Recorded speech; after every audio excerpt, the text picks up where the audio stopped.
As the opening credits make clear, the magic of Pippin wouldn't exist if it weren't for the contributions of many different people.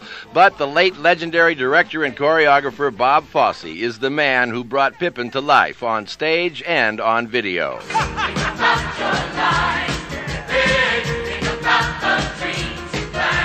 Bob Fosse is the creative genius behind many major musical hits like Chicago and Sweet Charity and Cabaret. And he is the man who choreographed his own sense of what dying would be like in the award-winning movie All That Jazz in 1980, 6 years before his own death from a heart attack in 1986.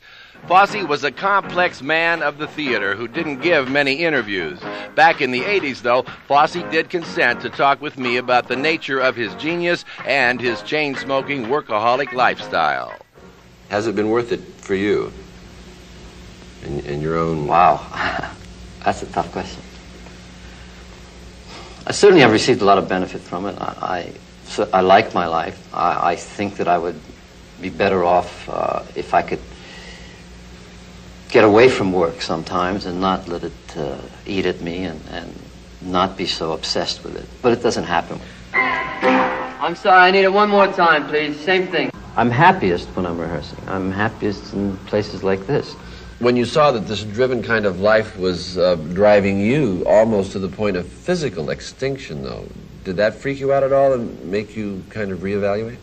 I don't know. I think a lot of us have this sense of immortality. It's not going to happen to us, you know. It's going to happen to the guy in the next bed or the guy on the other side, but it's not going to happen to you. Is it any good when they start the second part?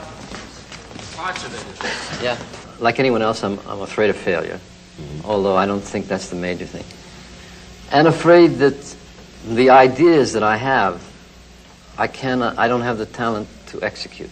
Can we try the whole shot once?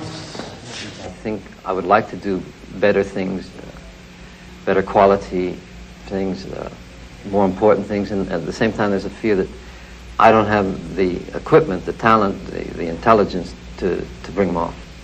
You still have that fear, having proven and overcome that question so many times? Cabaret, Lenny, All That Jazz, and Sweet Charity. I don't know how it works on other people, but it's just, yes, I do. You know, like Chaplin said, all of us are amateurs. None of us live long enough to be anything else but. Every time I start on something new, it's like day one. How do we do this? I mean, and in dancing, it should be easy. You got a left foot and a right foot. You say, well, got to step off on one of those. The decision shouldn't be that hard to make. Yeah, it's one or the other. Huh? Yeah.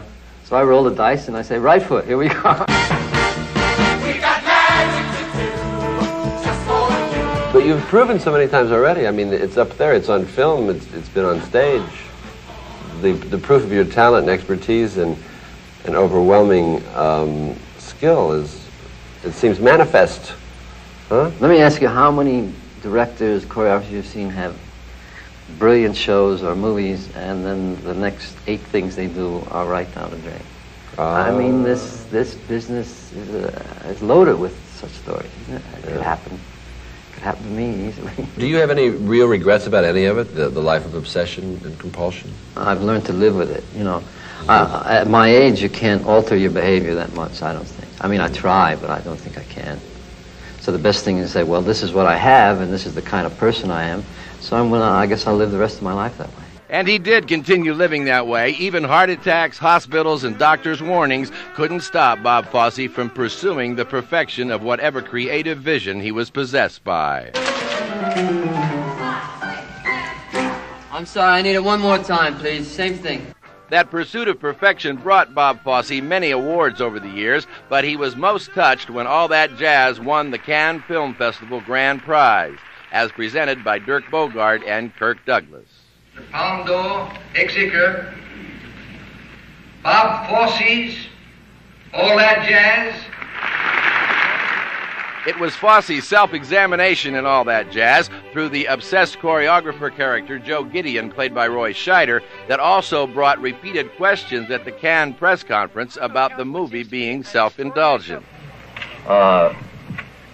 20 minutes of dance dedicated to Joe Gideon's death.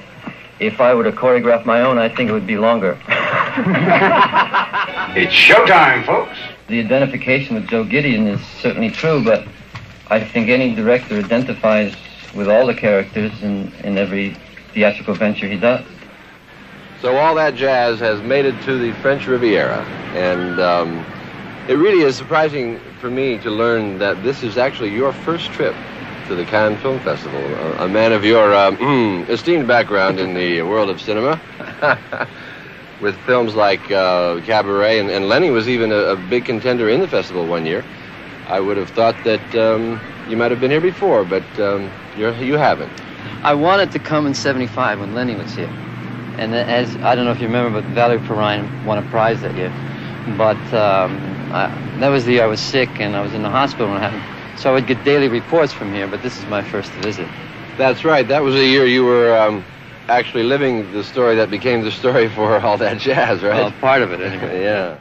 Fosse was glad he made it to Cannes because the festival audience gave All That Jazz a very unusual standing ovation. My entire life, I don't think I've ever been around a response like that at the end of the film. It was, it makes all this stuff that you go through in show business and trying so desperately to get something on and you believe in it.